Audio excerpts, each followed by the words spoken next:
Assalamualaikum warahmatullahi wabarakatuh. Saya Hilda Oktavia akan memaparkan koneksi antar materi topik 2 Filosofi Pendidikan Indonesia dengan tema Pendidikan dan Nilai Sosial Budaya. Pada bagian pertama, saya akan menyampaikan pandangan awal saya mengenai peserta didik dan pembelajaran di kelas. 1. Pembelajaran cenderung teacher-centered. Berdasarkan pengalaman saya, banyak pengajaran di kelas hanya berpusat pada guru.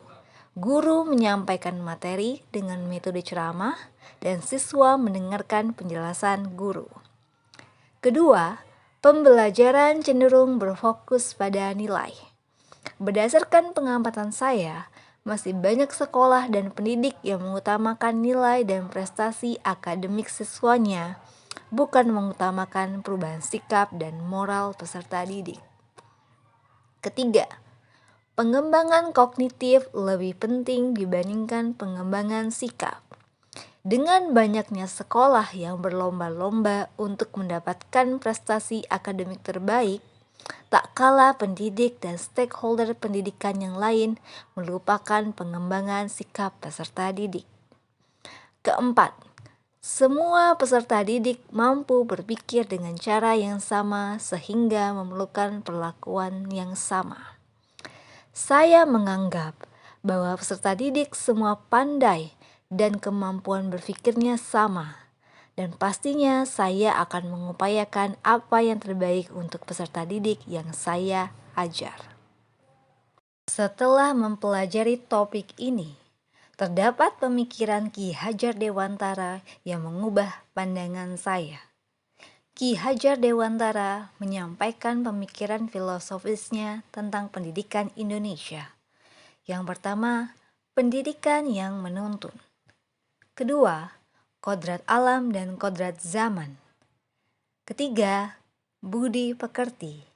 Dan yang keempat, sistem among. Pendidikan yang menuntun. Ki Hajar Dewantara menyampaikan bahwa tujuan pendidikan yaitu menuntun segala kodrat yang ada pada anak-anak, agar mereka dapat mencapai keselamatan dan kebahagiaan yang setinggi-tingginya, baik sebagai manusia maupun sebagai anggota masyarakat. Dalam pendidikan yang menuntun, anak diberi kebebasan, namun pendidik sebagai pamong dalam memberi tuntunan dan arahan agar anak tidak kehilangan arah dan membahayakan dirinya.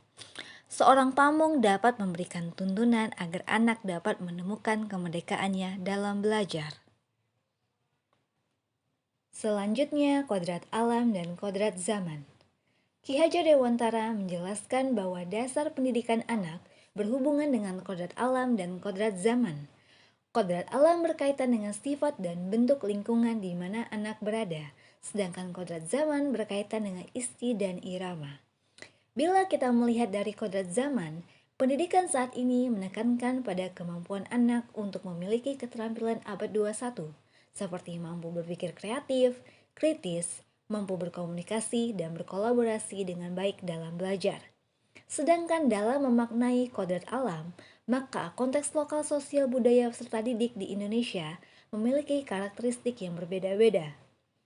Ki Hajar Dewantara juga mengingatkan bahwa pengaruh dari luar tetap harus disaring dengan tetap mengutamakan kearifan lokal sosial budaya Indonesia. Maka dari itu, muatan atau konten pengetahuan dalam pengajaran sejatinya tidak bertentangan dengan nilai-nilai kemanusiaan dan konteks sosial budaya yang ada di Indonesia. Selanjutnya, budi pekerti. Menurut Ki Hajar Dewantara, budi pekerti atau watak merupakan perpaduan antara gerak pikiran, perasaan, dan kehendak atau kemauan sehingga menimbulkan tenaga. Budi pekerti juga dapat diartikan sebagai perpaduan antara cipta, karsa, sehingga menciptakan karya. Budi pekerti melatih anak untuk memiliki kesadaran diri yang utuh untuk menjadi dirinya dan kemerdekaan orang lain.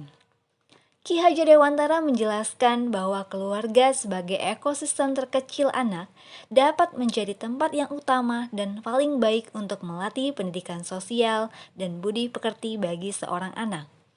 Alam keluarga menjadi ruang bagi anak untuk mendapatkan teladan, tuntunan, pengajaran dari orang tua. Oleh sebab itu, peran orang tua sebagai guru, penuntun, dan pemberi teladan menjadi sangat penting dalam pertumbuhan karakter baik anak. Selanjutnya, sistem Among.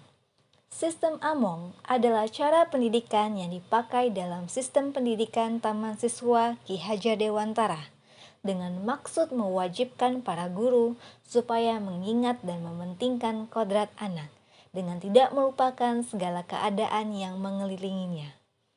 Guru harus dapat mengamalkan asas pendidikan Ki Hajar Dewantara. Yang pertama, ing ngarso sung tulodo. Guru memberikan panutan atau teladan dalam berperilaku. Kedua, ing madya mangun karsa. Guru berada di tengah-tengah para muridnya dan terus-menerus membangun semangat dan ide-ide mereka untuk berkarya. Yang ketiga, tut uri handayani. Guru terus-menerus menuntun, menopang, dan menunjuk arah yang benar bagi hidup dan karya anak-anak didiknya. Setelah mempelajari topik ini, terdapat beberapa hal yang dapat saya terapkan agar kelas yang saya ajar merefleksikan pemikiran Ki Hajar Dewantara. Yang pertama, saya akan senantiasa memberi tuntunan dan arahan sesuai dengan kodrat anak. Yang kedua, saya akan memberikan pengajaran yang inovatif tetapi tetap mencantumkan budaya lokal Indonesia.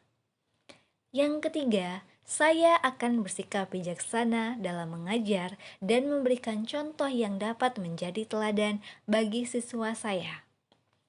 Yang keempat, saya akan mendorong murid agar mengikuti jalur yang benar dengan cara mengilhami dan memberikan motivasi. Demikianlah pemaparan saya. Terima kasih. Wassalamualaikum warahmatullahi wabarakatuh.